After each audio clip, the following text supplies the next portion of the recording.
Good evening, everyone, and thank you so much for joining us. It is such a privilege to be able to meet with you in your homes and on your computer screens and to spend some lovely time together chatting about what we as Highbury are so passionate about, which is boys. I am Lee Lau and I am the head of academic support at Highbury. I found the most wonderful definition of a boy being noise with dirt, which I felt was, although funny, quite simplistic. So I dug a little bit further and found another definition that said more accurately, boys are robust, they're loving, they're loud, soft, joyful, busy, funny, dirty, kind, inquisitive, protective, loyal, and hungry. We're so very grateful to Dr. Steve Mack, who has been able to join us this evening to share some of his wisdom and some of his beautiful stories about raising boys. Because from all that I've just shared with you, we realize they are complex little humans. Steve is an educational psychologist who practices in Durban North. He has years of experience, but he also has practical experience in that he has also raised boys. And at the moment, he is able to enjoy watching his grandchildren grow up and being part of their life. So thank you so much to Steve for sharing his time with us. Good evening, everyone. It's wonderful to be here. I actually came up to Highbury, and Highbury's lights were out, so now I'm at Kersney, and the lights are on at Kersney, so that's wonderful, and here I am. In the little ad that went out about my talk, I see it said about knowing boys since 1903. I wondered whether they were talking about me or the school, and I realized it was the school, not me. I've been around a long time, but not that long. It's a shorter time than that. I'm an ex-high school teacher. I taught at boys' schools. I taught at Poundtown Boys High in the day. I taught at a wonderful school called Beechwood Boys High, and then ended up being a psychologist. And as I said earlier, as Lee said, I'm practicing still. I'm working at it about 40 years later. I'm still trying hard to get it right. But boys are interesting. Boys boys and girls are the same. They're human beings, and their brains are the same, and they're all flesh and blood. But boys are very different in a whole lot of ways, and I'm going to talk to you about some of those things that make boys different and how we can deal with them. I've called the topic Happy Hooligans because I think those two words, and I'll talk about those two words as I go through, they're very important. But boys are different. They're more robust, they're more physical, realizing that there is a spectrum of boy types as there's a spectrum of girl types, and somewhere there might be overlaps. So let's be careful. I don't want to categorize boys completely, but they're definitely busier and more active. I joke with parents, especially I do lots of marital therapy, and I say to the woman in the marital therapy, men are always about 3 years behind women in their emotional development, and we never catch up. And boys are like that. They're more practical, logical, and they're not always as emotional as they should be, and we sometimes have to help them with that and teach them along the way. So in my talk, I want to talk firstly about the word happy, because I think if one had to set a goal in life for a child, it's a simple thing. Children should be happy. Yes, there's times when they aren't going to be happy, there's times when they learn through adversity or through difficulty, but if we can work at happiness as a goal, even for ourselves in life, it's very, very important. I know in this difficult time we've had 2020, the year of COVID, things have been even more difficult, and I'll allude to that as I talk. But it's important to try and keep our children happy and involved. And boys need structure in order to be happy, because unstructured boys are a nightmare. They're an absolute nightmare to deal with, believe me, because they find things to do that are often not the right things to do. So, boys are hooligans. They like to keep busy. The comment Lee made, I loved it about a bit of dirt and a bit of stuff, and I think often the modern parent, and you out there are the modern parent, is overfussed, especially now with COVID. We're washing everything, we're cleaning everything, And in the days before COVID, a bit of dirt in your mouth and skinned knees and all that kind of stuff is what boys are made of, and they should be out there doing that. But I want to talk to you about 3 words that I use. Now, I use these words when I'm working with children. I use these words when I'm working with relationships, with marriages and any other relationships. And I do a lot of work in the corporate world and in industry, and I use these words even in the boardroom. They are 3 words that we need to look at in our relationship with the boys that we're with. And with any of our children, actually, but these words pertain to boys. We need commitment, communication, and collaboration. Now, what do I mean by that? In order to bring up a happy hooligan, you need to show him that you are committed to him at all times. We talk about unconditional love.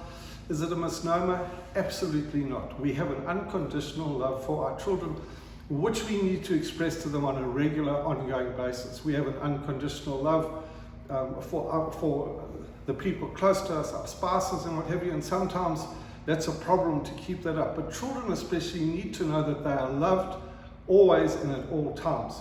So commitment is about, I love you always, regardless of what you do or who you are. Yes, that doesn't mean you let him get away with it. It doesn't mean you give in to him. It doesn't mean, and I'll come just now to another C, consequences, if there aren't consequences. But the first thing is commitment. You need commitment. And in today's world, with businesses collapsing, with people losing jobs, with us being in trouble with finances and all sorts of things, it's sometimes very difficult to maintain that positiveness and that commitment. But we have to work at it. We have to practice hard at it. And out of commitment comes communication. Boys are not always the best communicators in the world. We've got some questions that have been sent we're going to answer, and I know one of them was, how do I get my son to share my day? And we know the story. I remember when I had the absolute luxury of picking my son up from school, he'd get in the car and I'd say, how was it? Oh. So what happened? Nothing. But you've been at school all day, did you do nothing? That's right. And that was the end of the I'm a communicator. I like to talk. You can see I'm chatting now. My wife says at times I talk too much, but I enjoy talking. And my son would grunt at me. Boys grunt a lot. And we need to learn how to interpret those grunts. But if you work harder at communicating, if you think about your child's day, when you're going to go and fetch him, think about the fact, what did he have? Did he have a sports practice? Did he have a drama rehearsal? His best friend might have been sick. He might have told you yesterday that his best friend's parents are going through a divorce and he's worried about him. Use those as communication skills to get him to open up. And children don't mind you asking the questions, as long as you're not a pain and you go on and on and on and ask the same question 20 times, because some parents, I don't want to say especially mothers, I'll be in trouble, but some parents tend to ask the same question expecting a different answer.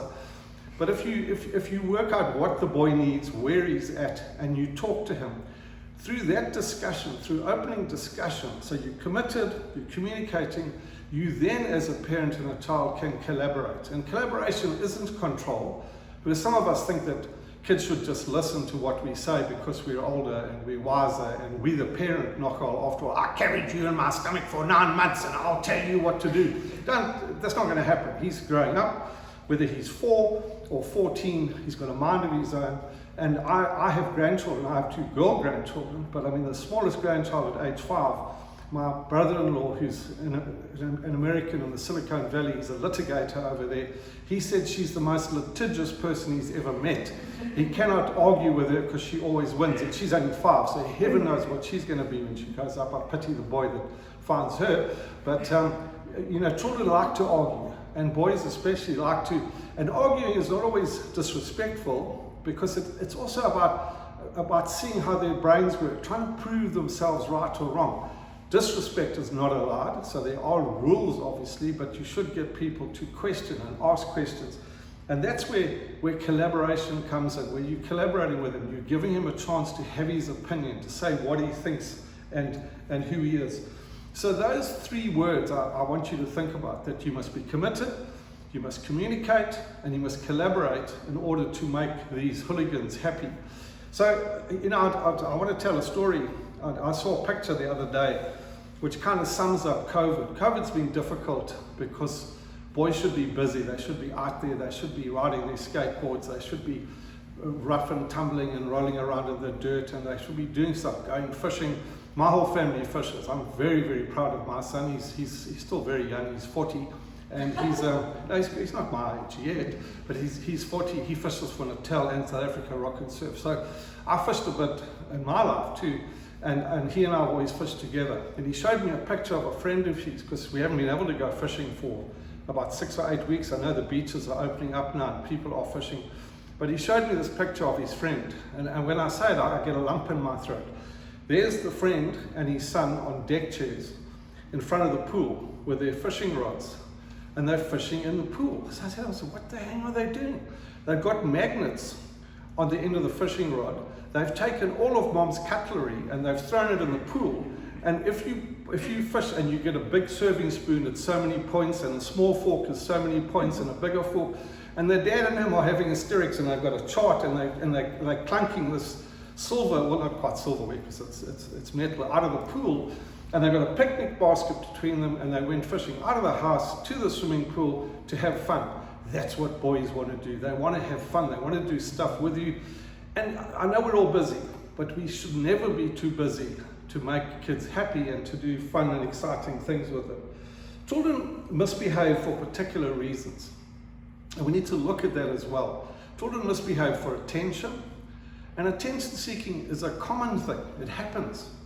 I mean, I think husbands attention seek as much as their sons do, but we won't go there, otherwise I'll have the dads cross with me. But attention seeking is, you want the world to focus on you. Boys like doing that. You're about to do something, make a phone call, and in he comes and he starts a conversation with you at that time, and he almost knows how to judge when to interrupt you. So boys attention seek, and we need to watch that. We need to teach them about respectful distance. When my kids were small, because I'm the jabberer in the family and the talker, I taught them to not interrupt because that was rude.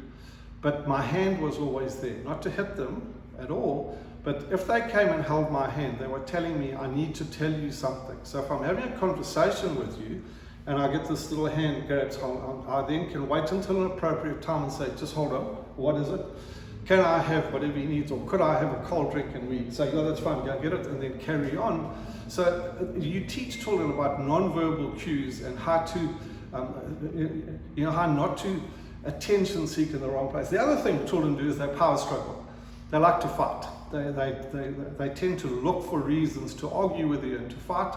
And as my dear departed mother used to say, you've got to have two people in the room, in the ring to have a fight. Otherwise there's no boxing match. And we tend to get in the ring with our kids and argue with them. And sometimes just be an adult and say, okay, is that what you feel? That's how you feel? Okay. As long as it's not disrespectful, give him a chance to have his say. You can tell him afterwards you're wrong, but you haven't got to force it on him. Power struggles are a thing we need to learn to deal with. Children then also, and this is not such a nice one, but it's a real one, when they're frustrated and upset, they seek revenge. They say things to you that are quite harmful. And I know my son, as he was growing up, I mean, the worst thing I can remember him telling me was, you think you know everything. Just because you're a psychologist, you don't know everything. You don't know what's in my head. He would tell me, and I mean, I was horrified. The high school teacher would go, don't you speak to me like that. Who do you think you are? And I realized he was frustrated because I put him down. I hadn't allowed him his space. I hadn't listened to him. I hadn't communicated properly. He felt that I wasn't committed to his cause, and he was angry, so he sought revenge. And later, we sorted it out. But at that stage, when he was revengeful, he went off to his room and he had his little rant, and he came back. And then the other thing that boys do, and it's an important thing because it's tough being a boy. In today's world, we have a whole lot of things happening where everybody's empowered, everybody has equal rights and strength, and yet the world still says boys have to be masculine, boys have to be in charge, boys have to be in control. And I'll talk a bit about that, but what I wanted to say is that a display of inadequacy is something you need to look out for in your child. Because children, especially boy children, often don't feel good enough. They lack self-confidence.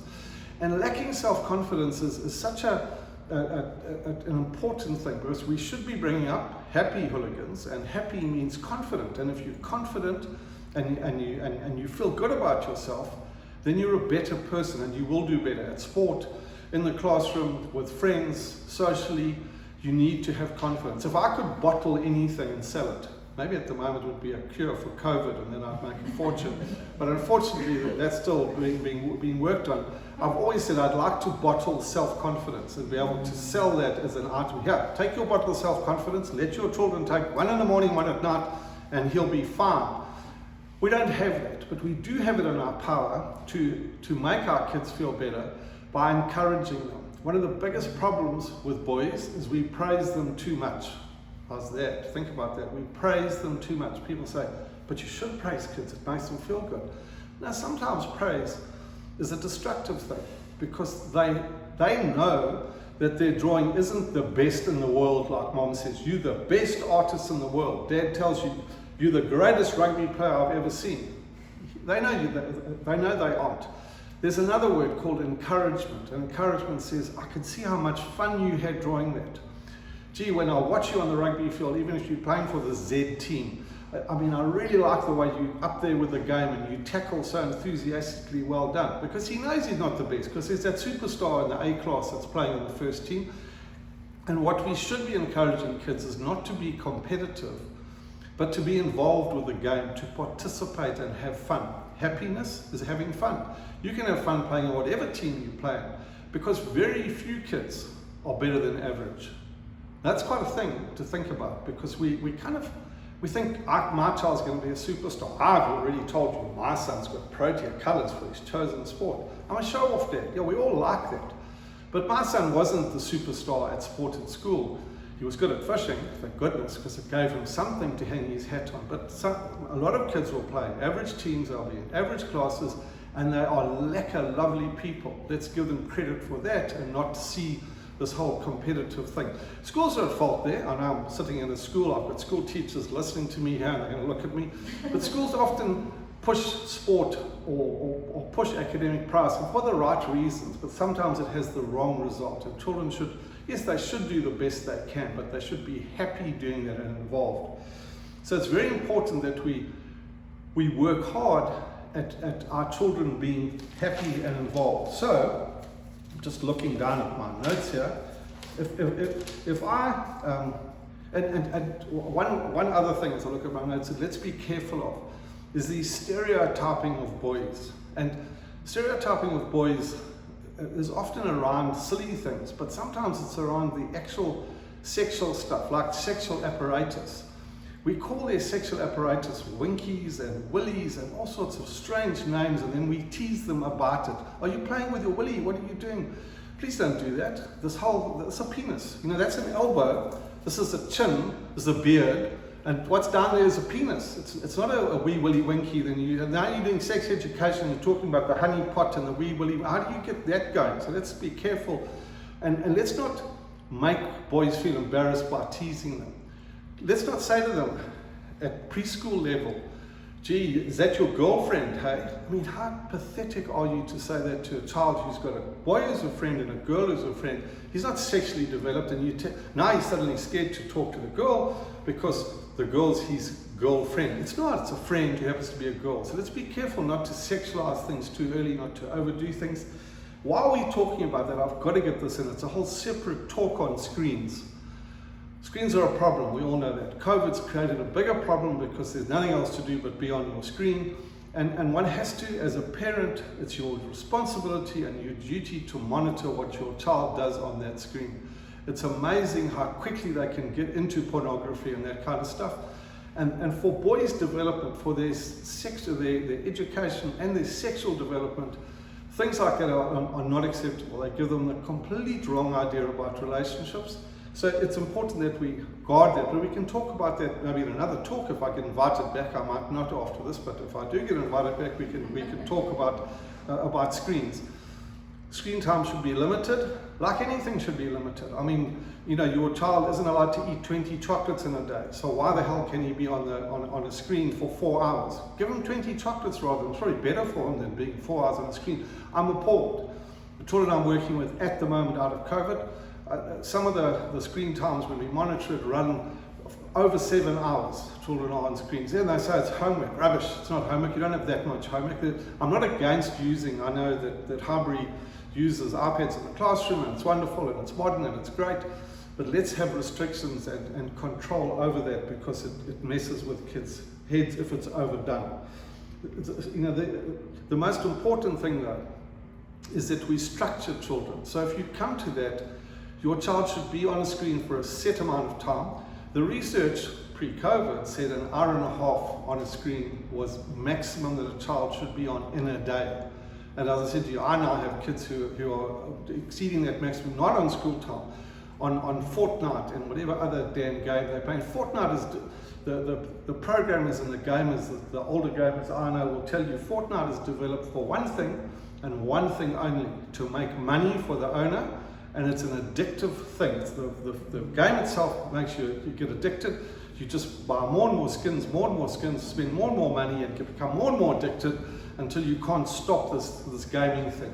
Your responsibility as a parent is to control it. I know it's difficult, because what the hell else do they do?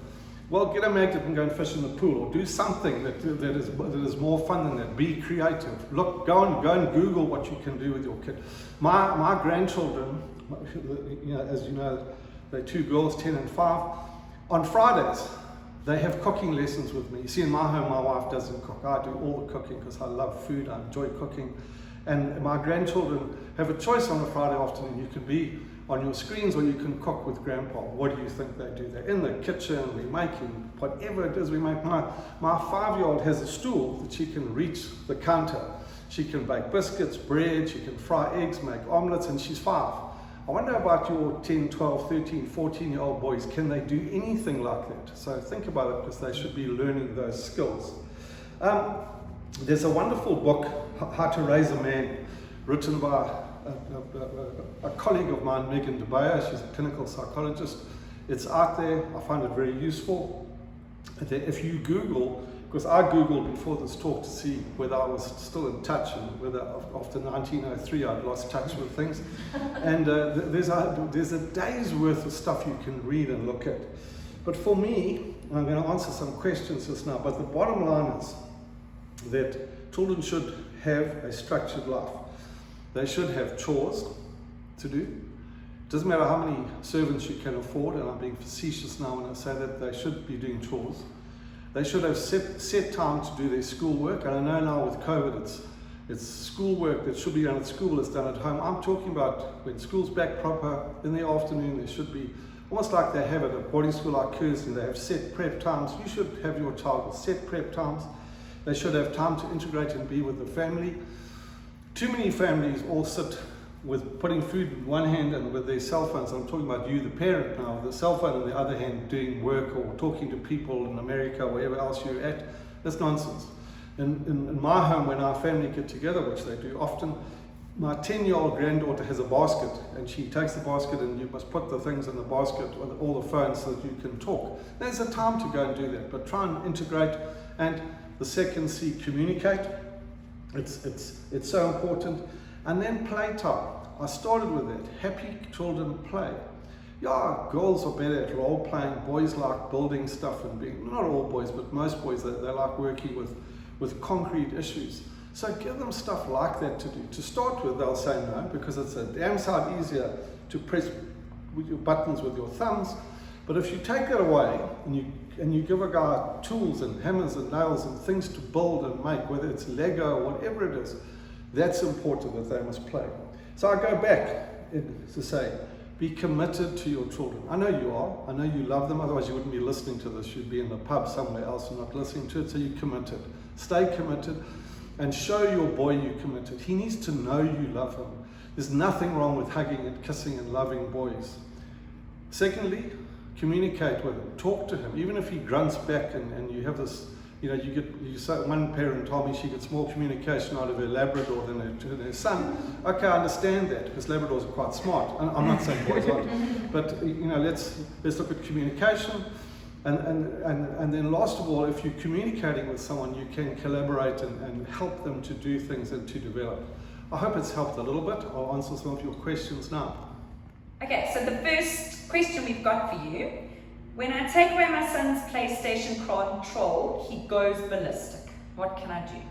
Well, I mean, the first thing I want to think of is that when we take away drugs from a drug addict, they also go ballistic and they break out and they try and climb out windows and they try and go and find the drug. And I know that sounds quite melodramatic, and there's stuff you can look on Google and YouTube and find out that a thing called digital cocaine is what they're calling, games. I think there's a book written on it. So it is an addictive process, and when we stop someone from doing the stuff they like, they often get quite irritable. Believe me, when I had to stop eating chocolates, which I was addicted to, it made me really very grumpy, because I really like chocolates, especially Lindt. I really like. Now I've got better, a little bit of type 2 diabetes around the corner, and I now walk down the aisle in Woolworths and I can walk past the Lindt chocolates without filling my basket and making Woolworths a fortune. It's an addictive thing. Gaming is fun. It lights up certain parts of our brain that is enjoyable. So when you take it away, you're taking away a pleasure thing from your child, and he's upset with it. But you've got to ask yourself, like I did when I weighed 135k, I'm 109 now, but when I weighed 135k, is the chocolates good for me? No, they're not. Is the gaming good for him? So you need to make sure, if you've set rules, when I spoke earlier, I said there needs to be set times. When you say to your son, you can game then and no more, then take the game away, or preferably just cut the Wi-Fi off so that he can't get on. And if he has a meltdown, be kind to him. Tell him, I'm really very sorry, it's tough, but come through and let me bake you some cookies and we can talk, and I'll make you a Milo and we'll have a chat. Just be normal, but don't let him, with his temper tantrum, manipulate you into giving in to him. That's the important point. Okay. Next question, Lee. We are a no guns home. My boys turn anything and everything into a gun. Why? That's an interesting question, because even before computer games and the fact that they are often gun orientated, boys love playing with guns. The story I love to tell is a mother, just like the one who's asked the question, had a no guns policy at home, and she said she lifted up her son's bedclothes and she'd given him a cheese sandwich, and the cheese sandwich was there, but he'd eaten it into the shape of a gun that he'd been playing with in his bed. So even cheese sandwiches can become guns with boys, and who he was shooting with a cheese sandwich gun, I don't know, but boys love guns. In my home, I grew up, and I know I'm very old, but I grew up with a dad who was a farmer, and he was a hunter and a fisherman, and there were guns in the home. And the rule in our home was quite simple. You take a gun out to kill something, and then when you've killed it, you put it away. So we didn't play with guns, but we knew about guns, and we were taught how to use them as young children, but in constrained environments. So I don't like guns. In my home, just like this lady, we had a no guns policy. But my son and my daughter, don't worry about girls, both made guns out of sticks. They made guns out of everything, and they would go around shooting. I think it's a learned behavior from other children, and I'm not saying blame everything on other children, but I think it's a learned behavior, and I think it's great fun, and it's a bit of role play and a bit of acting. So part of me says, don't fuss overly, because they get through that phase. By the time they get to 40, they stop playing those games with guns, hopefully. But I'm quite wary of guns. I even don't like paintball games. And I know some people out there will say, oh, but they're wonderful and they're marvelous. But I mean, I spent a lot of my early life in the army, cross-border stuff, up in Mozambique and all over. And I mean, guns were violent things. So even paintball I'm wary of. And I think if you are anti that, control it. But if your son's playing an imaginary game and it's not over the top, I wouldn't be over-fussed boys do that. What is it about competition that makes boys tick? Why is everything a competition? I think life is competitive. So, and I've had the absolute, the honour, the privilege of working with some top sports people. I have worked with the Natal and South African surfing teams for years. Beachwood High was the surfing mecca when I was there, and boys love to compete and they love to do well. But I'd hate to say it's not just a boy thing. I know competitive girls who compete as well. I think the difference is, and the important difference, is that we have to teach boys that winning at all costs is not the option. So competitiveness is one thing, And competitiveness is to do the best you possibly can in the competition you're in the area you're in. And if you do your best, then you should be encouraged. Remember, I spoke earlier, not praised, but encouraged. Gee, you seem to enjoy that, you were having fun, that's great. Next week you're going to go and play a game. Boys compete because their egos are often not strong enough, and they feel if they don't do well, if they don't win, then they're a failure. And that is often something that we as parents put on them, and we should be careful not to. Everybody is wonderful. Everybody is a great person. Not everybody wins, but if you keep trying and do the best you can, that's okay. How can I support my son who's so hard on himself? He's never going to make the A team. He's no sportsman. I can't tell him that. What can I do? You can tell him what a wonderful person he is. And that whole thing that I spoke earlier about commitment. If he knows you as a parent are committed to him, and that he's a really good person, and that he's got wonderful manners, and that he's great, and he might say, oh, well, that's not good enough, because, but we tend to, and our society makes sort of huge things out of top sports people. And I know we all do that, but I think sometimes it's overemphasized, and it's not a good thing. So he also needs to know that being there, being involved and participating is the most important thing that he can do. I have both my children, son and daughter, did quite well in their chosen areas. My son in fishing, my daughter is a Christina Martin trained qualified chef who's done well in that area. And those are my two passions, by the way, just to tell you. I fish and I cook. So I don't know why my kids are doing that, but you know why? Because they were encouraged by me to participate in those areas. They both, my son is retired from the highly competitive angling. He still fishes flat out. My daughter doesn't compete in cooking competitions anymore. She runs a cooking school. She teaches now. She gives back. But they are passionate about the situation, not the winning of the situation. Yeah, when you compete with them, they quite kick ass. They'll get out there and compete when they did. But it wasn't about winning. It was about doing what they're passionate about to the best of their ability and having fun doing it. Happy hooligans. Make sure your child's happy.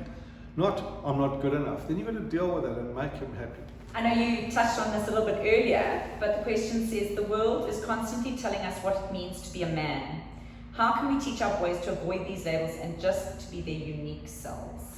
One of the things that perhaps I didn't touch on in my talk, and it was in my notes and I was remiss not to, is that as parents and as educators, we are role models to children. And if as role models we are correct and we show our children that participation and dad being able to cry and being soft about certain things is okay, not this boys don't cry, men don't. I mean, what a stupid thing to say. I mean, I can remember at my advanced age in my 60s, the first time I saw my father cry was when his father died. And it was such a comforting thing to know that I could cry also, because he was crying about grandpa's death. It's okay. So I think that the world places this macho thing on us, that we must all look like an Adonis and be built like one, what have you. And not all of us are ever going to be that. We're just not going to. I mean, one needs to learn that life is about being a good person and what's inside of you, as opposed to who you are and what you've achieved. I think that's the important message we should give kids. Great. Okay, another question. Is as if my son has a death wish, an accident waiting to happen. How do I curb this? Wrap him up in cotton wool. I'm teasing. You can't wrap children up in cotton wool. I think I empathize with that mother.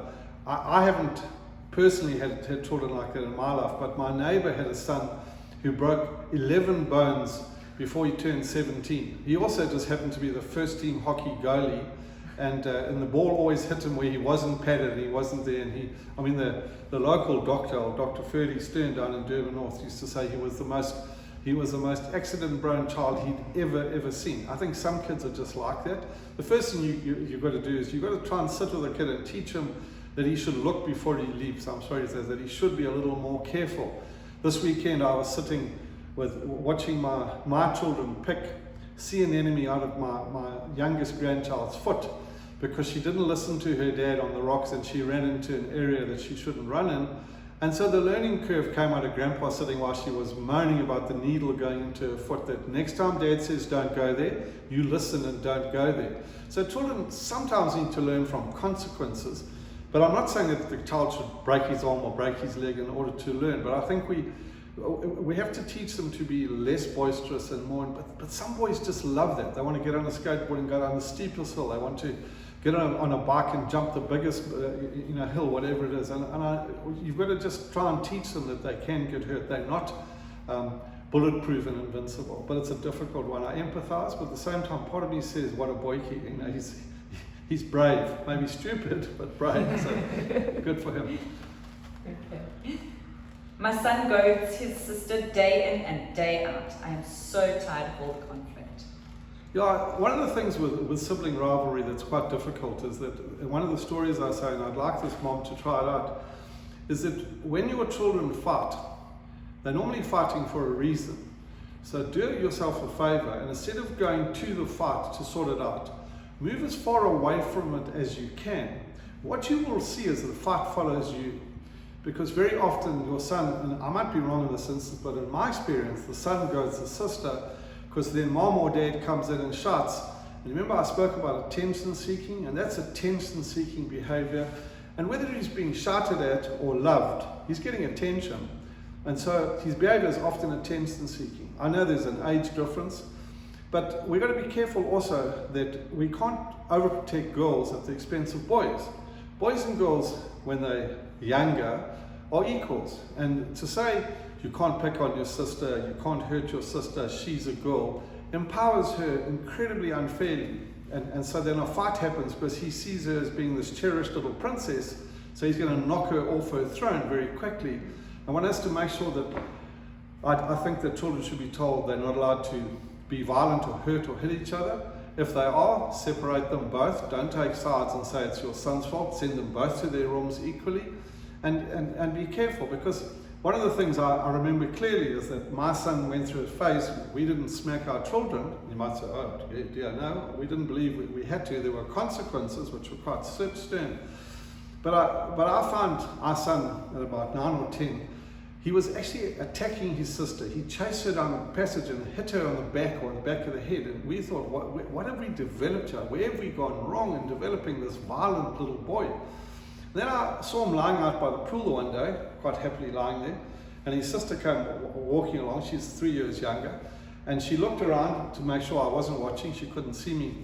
I was in the house, but looking out the window. She grabbed the skin in the middle of his back and twisted it, and then ran like hell saying, Dad, Dad, Dad, he's going to hit me, he's going to hit me. And I knew then that it wasn't all my son's fault, that this little girl set him up beautifully, because she was the princess, she was my darling, she was so wonderful. And I opened the door and said, you sort this out with your brother, and closed it and left them. They fought less after that. I think we must be careful not to get too involved in the conflict. I know it sounds easy. And if children fight, separate them. There's nothing wrong with going to your room. And if they go to their rooms, they haven't got to bleed on the walls and be hurting, because that's punishment. Go to your room as a consequence, and if they read a book or they're quite happy, be careful not, if the cell phone time is up, not cell phones, but let them just have some time alone. But try not, be careful that the fight's not about your involvement in it. Okay, Steve, we've got one last question for you. Should mom and dad argue or disagree, fight in front of the children? I'm going to give a typical psychologist answer to that. Yes, no, maybe. It sounds like nonsense, but let me go through it.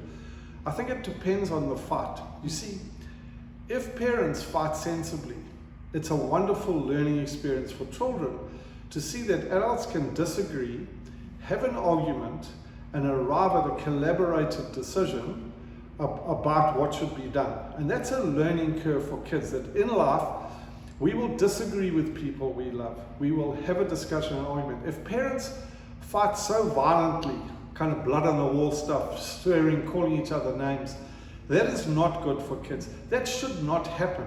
So no, fighting in the wrong sense is a no. When I say maybe, what is the right sense? I think a sensible argument, a disagreement between parents, where the child looks at it and learns from it, that parents can say, no, we're not going to do that, we're going to do that, or should we do this, and there's an agreement. One of the greatest compliments my daughter-in-law paid me was my wife and I were in the car. We were going to a function. My son and his then wife, well, they've been married 12 years now, but they'd been married a few years, were in the back. And my wife and I had a squabble about something, and we kind of, then it was over. And I heard her say to my son, you know what, we need to learn to fight like your parents fight. And I said to her, what do you mean? She said, oh no, I love the fact that you fight, you come to a decision, it's done, it's over in 2 minutes. When her and my son were fighting, it took 3 days to get over a fight, which is absolutely ridiculous in a relationship. So as parents, you need to teach your children how to have a discussion or a disagreement and come to a resolution and resolve it and move on. That's not a bad thing. Thank you so much to Steve. That was such fun to listen to, so informative, and we've really got some great things to ponder and think about. Thank you everyone for joining us, and thank you again to Steve Mack.